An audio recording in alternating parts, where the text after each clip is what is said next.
15 ఆర్థిక సంవత్సరం నుంచి 2023-24 ఆర్థిక సంవత్సరం వరకు 1067 కోట్ల రూపాయలు బడ్జెట్ పెట్టి కేవలం 297 కోట్ల రూపాయలు మాత్రమే ఖర్చు పెట్టారు. అదేవిధంగా మహిళలకు 2014-15 ఆర్థిక సంవత్సరం నుంచి 2023-24 ఆర్థిక సంవత్సరం వరకు 7,848 కోట్ల రూపాయలు బడ్జెట్ పెట్టి కేవలం 2,685 కోట్ల రూపాయలు మాత్రమే ఖర్చు పెట్టారు.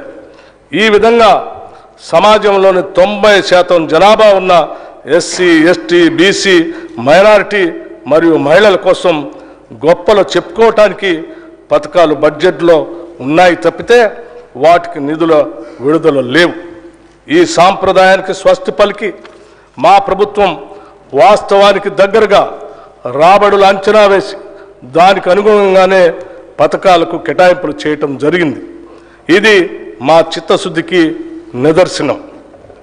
సరైన ప్రణాళికలతో అన్ని అడ్డంకులను అధిగమిస్తాం, అందులో ఎలాంటి సందేహం లేదు. ఇది మా ప్రభుత్వం అని ప్రజలు భావించే విధంగా బాధ్యతతో వ్యవహరిస్తాం. మా ఈ నిర్ణయానికి గతంలో జరిగిన తప్పులు, చేసిన అప్పులు ఏమాత్రం అడ్డం కాలేవు. ఇదే స్ఫూర్తితో, ఆశయంతో, ప్రజా ఆశీర్వాదంతో ఈ బడ్జెట్ను ప్రవేశపెడుతున్నాం. 2023-24 ఆర్థిక సంవత్సరంలో తెలంగాణ రాష్ట్ర స్థూల ఉత్పత్తి ప్రస్తుత ధరలో 2022-23తో పోల్చినప్పుడు 13,02,371 కోట్ల రూపాయల నుండి 14,49,708 కోట్ల రూపాయలకి పెరిగింది. అయితే ఆర్థిక వృద్ధి రేటు అదే కాలంలో 14.7% నుండి 11.3%కి క్షీణించింది.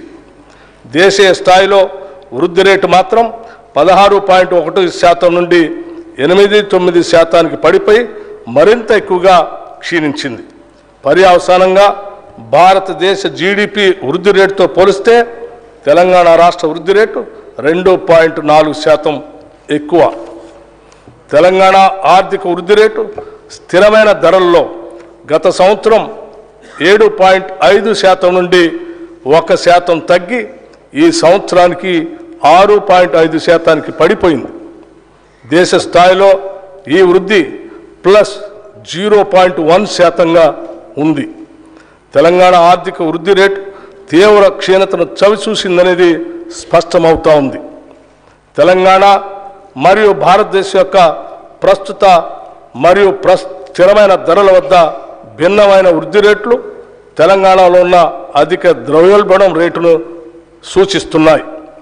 2023 డిసెంబర్లో తెలంగాణలో 6.65%గా ఉన్న వినియోగదారుల ధరల సూచిక 5.69%గా ఉన్న దేశ సగటుతో పోలిస్తే చాలా అధికంగా ఉంది. అధిక ద్రవ్యోల్బణం ఉన్న రాష్ట్రాలలో తెలంగాణ 5వ స్థానంలో ఉంది. 2023-24 ఆర్థిక సంవత్సరంలో తెలంగాణ ఆర్థిక వ్యవస్థ వివిధ రంగాల్లో పనితీరు ఒకేలా లేదు. దీనికి అనేక కారణాలు ఉన్నాయి.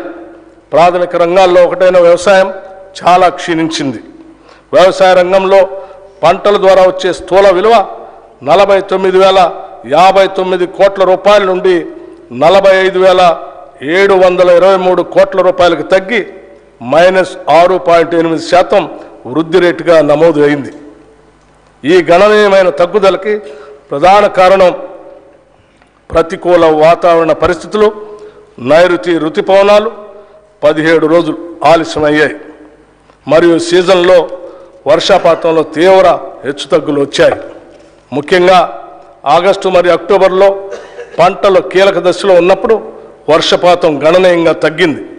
దీనికి తోడు దీర్ఘకాలం పాటు పొడిగాలులు, భూగర్భ జలాల క్షీణత మరియు కృష్ణా బేసిన్లో తగినంత నీటి లభ్యత లేకపోవడంతో వరి, పత్తి, మొక్కజొన్న, కంది, శనగ వంటి కీలక పంటల విస్తీర్ణం భారీగా తగ్గింది. అదే సమయంలో తెలంగాణ ఆర్థిక వ్యవస్థలో ఇతర రంగాలకు కూడా వృద్ధి రేట్లో తరుగుదల నమోదు చేశాయి. విద్యుత్, గ్యాస్, నీటి సరఫరా, వాణిజ్యం మరియు మరమ్మత్తు సేవలు హోటళ్ళు మరియు రెస్టారెంట్లు, రైల్వేలు మరియు వాయు రవాణా వంటి రంగాలలో గణనీయమైన తగ్గుదల కనిపించింది. అయితే తయారీ రంగంలో మాత్రం పెరుగుదల కనిపించింది. గత సంవత్సరంలో నమోదైన 1.3% వృద్ధితో పోలిస్తే ఈ సంవత్సరం 5.9%గా వృద్ధి చెందింది. రియల్ ఎస్టేట్, నిర్మాణం మరియు మైనింగ్, క్వారీ వంటి ఇతర రంగాలు కూడా మునుపటి సంవత్సరంతో పోలిస్తే 2023-24లో అధిక వృద్ధి రేటును నమోదు చేశాయి. తెలంగాణ తలసరి ఆదాయం ప్రస్తుత ధరల ప్రకారం 2023-24లో 3,43,297 రూపాయలుగా ఉంటుందని అంచనా. గత తలసరి ఆదాయం 3,09,912 రూపాయలు. దీనితో పోలిస్తే ఈ సంవత్సరం